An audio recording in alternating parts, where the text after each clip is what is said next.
Ah, vocês estão aí? Beleza. Bom, minha gente, é, hoje nós vamos falar sobre um soneto do Luiz Vaz de Camões. É, eu digo a vocês, né, quem se interessar por sonetos escritos por poetas de língua portuguesa, não deixem de ler Camões, Bocage, Antero de Quental.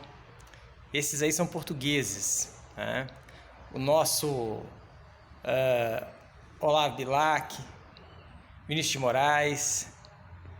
Não deixem de ler também os de Victor Hugo, poeta francês romântico. Os sonetos dele também são muito bons. Existem vários outros, né? A portuguesa Flor Bela Espanca, que eu também recomendo, né? Bom, o soneto é uma composição de forma fixa, né? Eu já falei muito sobre o soneto, ele é uma composição de forma fixa e foi criado por Giacomo da Lentini. Mas a criação, né, vamos dizer assim, os louros da criação do soneto foram transferidos para Francesco Petrarca, que foi quem moldou o soneto e deu essa importância literária para ele, né? Foi Francesco Petrarca, poeta italiano. E o soneto latino, né, que é o soneto composto por poetas de línguas neolatinas, né? Ele é um soneto de 14 versos, como todo soneto tem que ter, né? 14 versos, dispostos em 4 estrofes, sendo que a primeira estrofe e a segunda estrofe elas têm 4 versos cada, e as duas últimas estrofes têm 3 versos cada, e essa disposição ela não muda, ela é sempre assim, né? Esse é o chamado soneto petrarquiano ou soneto latino. Ele é composto de 2 quartetos e 2 tercetos. Olha o sinal. Uau! Aí vem o quê? Tem outra forma de soneto? Tem, o soneto shakespeariano, né? O shakespeariano, também chamado anglo-saxão, ele também tem 14 versos, só que a disposição é diferente. Ele é composto de 3 estrofes apenas, só que as duas primeiras são sextetos e a última é um dístico. Então, se você soma 6 mais 6, 12 mais 2, 14, é a mesma coisa. A composição do soneto, de um modo geral, são versos decassílabos, né, rimados, de 10 sílabas poéticas, ou alexandrinos, rimados também de 12 sílabas poéticas, ok? Beleza, vamos lá. Eu vou ler o soneto do Camões e depois nós vamos conversar sobre o conteúdo, porque eu já falei da forma, né? A forma, a gente tem que estudar a forma, mas vamos lá, vamos ao conteúdo, ok? Correm turvas as águas deste rio, que as do céu e as do monte as enturbaram. Os campos florescidos se secaram, intratável se fez o vale frio. Passou o verão, passou o ardente estio, umas coisas por outras se trocaram. Os femente dos fados já deixaram do mundo regimento ou desvario. Tem o tempo sua ordem já sabida, o mundo não, mas anda tão confuso que parece que dele Deus se esquece. Casos, opiniões, natura e uso fazem que nos pareça desta vida que não há nela mais que o que parece. Olha para você ver que coisa interessante, hein? Fazem que nos pareça desta vida que não há nela mais que o que parece. Bom, minha gente, vamos lá. Ele, logo no começo, né, o soneto ele é disposto assim. A primeira estrofe, início, né, os 2 primeiros versos da primeira estrofe, está ali a proposição, né, o que o poeta vai falar.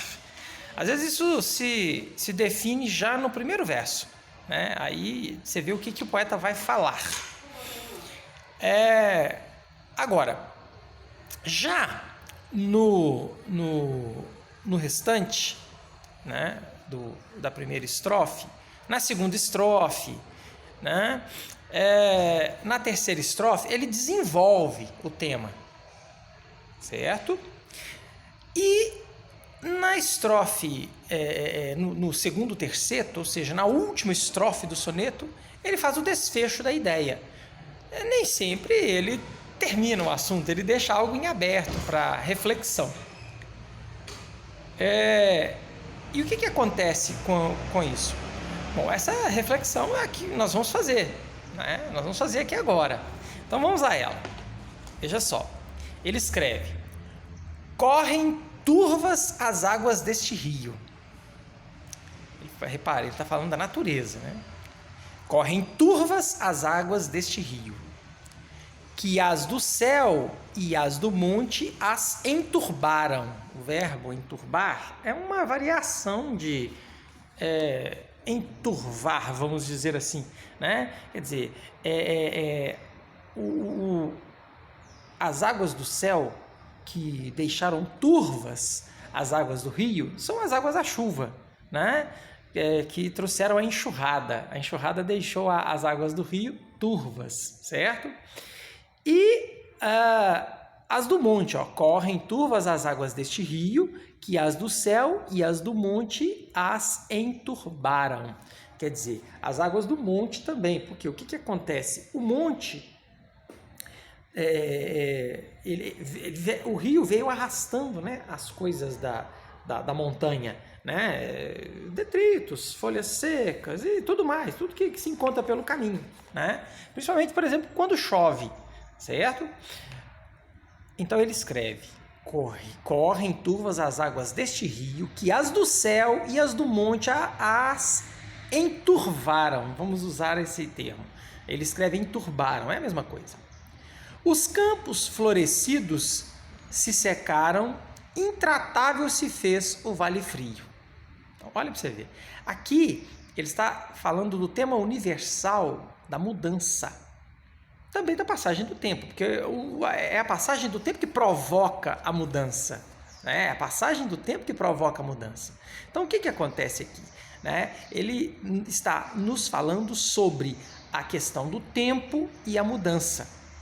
Os efeitos da mudança. Vou repetir. Correm turvas as águas deste rio, que as do céu e as do monte as enturvaram. Ou melhor, as enturbaram. Os campos florescidos se secaram, e intratável se fez o vale frio. Passou o verão, passou o ardente estio. Isso aí é uma redundância do verão. O verão é o ardente estio, né? Umas coisas, isso aqui é um arcaísmo, né? Hoje nós não falamos nem escrevemos coisas, nós escrevemos coisas, né? Umas coisas por outras se trocaram. Ó a mudança. Né? Tá vendo? Os fementes dos fados já deixaram do mundo o regimento ou desvario. Quer dizer, esses fementes dos fados, quer dizer, esses desleais ou falsos destinos, né? Fados seriam destinos, já deixaram o regimento do mundo, o desvario. Quer dizer, os falsos destinos, né? As falsas ideias, os falsos destinos, seria algo mais ou menos semelhante àquelas mentiras, falsidades da vida, do nosso destino, aquelas ideias turvas como as águas deste rio, né? Porque você tem que imaginar o seguinte: pensa num rio. Ele, de um modo geral, ele vai nascer na montanha, né? Ou na serra, e começa aquela água borbulhando num brejo no alto de uma serra. Pensa lá no Rio São Francisco, por exemplo, certo? E o que acontece ali? Essa água ela vai brotar, né, das entranhas da terra, vai subir e vai formar brejos. Esses brejos vão formar veios, veredas d'água, né, até que uma vereda maior se torne um córrego, um riacho. Esse riacho despenca em pequenas quedas d'água, até despencar numa queda d'água mais significativa, como por exemplo a Cascadanta lá na Serra da Canastra, né, aqui em Minas. E O que acontece? No caminho, né, essas águas, elas vão, quer dizer, lá no Parque Nacional, por exemplo, as águas são claras, né? É uma coisa absurda de tão maravilhoso que é. E só que ela vai se turvando no caminho cada vez mais, né? A água vai ficando cada vez mais turva, né? No caminho. Você pode comparar a vida de um rio com a nossa vida mesmo, né? A gente nasce puro e vai se tornando cada vez mais turvo à medida em que vamos enfrentando obstáculos, né? A gente vai se tornando cada vez mais calejado à medida que nós vamos enfrentando obstáculos e errando, cometendo erros, nos enganando, né? A gente se engana, a gente está sujeito aos falsos destinos, né? A falsas ideias. A gente projeta, né, na nossa vida algumas vezes coisas que a gente julga que são pra gente, mas não são, né? Até que no momento em que nós estamos com uma visão mais clara das coisas, o rio da nossa vida, ele está turvo como São Francisco lá na Bahia, lá na divisa do estado de Sergipe e Alagoas. Entende, pessoal? Então, quer dizer, chega num determinado ponto, claro que depois a água pode mudar, né? A gente vai clareando, né? E tudo, as ideias e tudo. Mas o que acontece é que quando nós desaguamos no mar da maturidade, vamos dizer assim, né? Aí a gente começa a enxergar as coisas num azul esverdeado, né? A vida da gente mais ou menos, a vida da gente é um rio, né? E é interessante que nós temos que ser que nem rios, enfrentar os obstáculos, né? Passar por cima, passar por baixo, contornar as pedras do caminho. A gente só não pode se sujeitar a elas, né? Nós devemos passar por cima delas, e é importante que saibamos isso. Mas, continuando aqui, ele fala: tem o tempo sua ordem já sabida, o mundo não, mas anda tão confuso que parece que dele Deus esquece. Olha o tema universal do desacerto, né, do mundo, desconcerto do mundo, né, que Camões gosta muito de falar também. Então, aqui você repare, nós temos dois temas universais significativos na poética de Camões aqui: a mudança e o desconcerto do mundo. E ele fala: casos, opiniões, natura e uso fazem que nos pareça desta vida que não há nela mais que o que parece. E é interessante, né? Esses dois últimos versos, enigmaticamente, eles me remetem ao conto de ontem do Dostoiévski, né? O sonho de um homem ridículo. Porque tem uma passagem lá que ele fala assim que pouca coisa importa, né? Nada importa, nada é importante, né?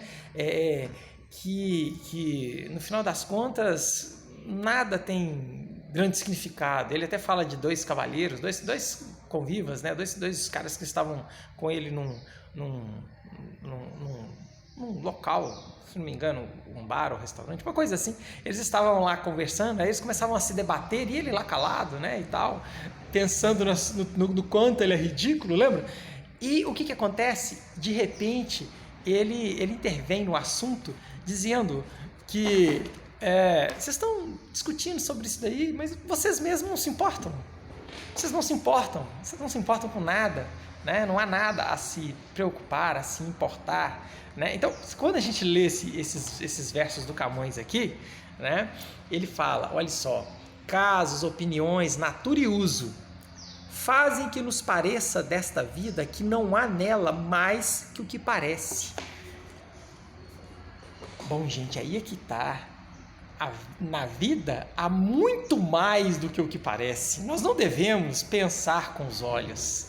Se nós pensamos com os olhos, a gente vê só a superfície das coisas, né? Então é muito importante que pensemos além dos olhos, que nós usemos os sentidos, né, para entender e raciocinar, né?